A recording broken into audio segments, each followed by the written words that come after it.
राजधानी लखनऊ की river bank colony स्थित आईएमए भवन में वर्ल्ड हेपेटाइटिस डे के अवसर पर एक जागरूकता कार्यक्रम का आयोजन किया गया, जिसमें करीब 400 नर्सिंग स्टूडेंट्स ने हिस्सा लिया। इस जागरूकता कार्यक्रम में पहुंचे डॉक्टरों ने हेपेटाइटिस संक्रमण की रोकथाम में नर्सों की अहम भूमिका बताई।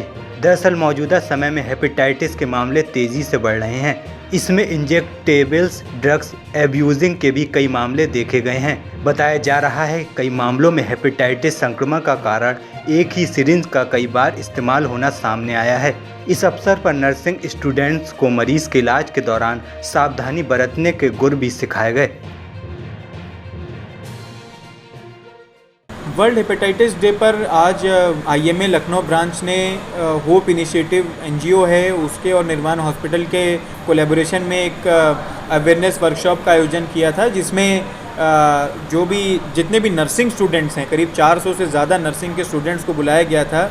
उनको सबको बताया गया था कि कैसे एक नर्स एक पैरामेडिकल की भूमिका होती है कि वो हेपेटाइटिस का संक्रमण आगे बढ़ने से रोक सकते हैं।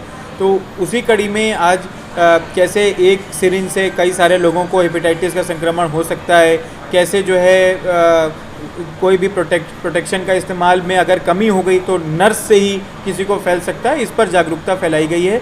बहुत सारे बच्चों ने जो नर्सिंग के थे उन्होंने बहुत अच्छे नुक्कड़ नाटक किए। होप संस्था द्वारा वीडियो के माध्यम से भी जो है बताया गया कि किस तरीके से बहुत बचाव किया जा सकता है और हेपेटाइटिस को फैलने से रोका जा सकता है। इंजेक्टेबल सिरिंज जो इंजेक्टेबल ड्रग एब्यूजिंग है वो आजकल बहुत बढ़ चुकी है। आप प्रायः देखते हैं कि एक ही सिरिंज से कई सारे लोग, 5-6 लोग जो एक साथ बैठ के स्मैक है, एविल है, दर्द की दवाओं के इंजेक्शन है, उनका जो है लोग लेते हैं और एक ही सिरिंज से लेते हैं। अब उसके ब्लड कांटेक्ट जो है, अगर इन्फेक्टेड ब्लड से कांटेक्ट हो जाएगा तो हेपेटाइटिस का संक्रमण फैल सकता है। जैसे HIV का फैल सकता है, हेपेटाइटिस का भी फैल सकता है। तो वही सारे जो यहाँ पर नर्सिंग के स्टूडेंट थे उनको बताया गया कि वो किस तरीके से रोक सकते हैं। लोगों में जागरूकता फैलाएं कि वो सिंगल यूज़ ही किसी भी सिरिंज का होना चाहिए। नशे को तो रोकना ही है, उसके साथ साथ ये भी जागरूक करना है कि किसी भी सिरिंज का सिंगल यूज़ होना चाहिए।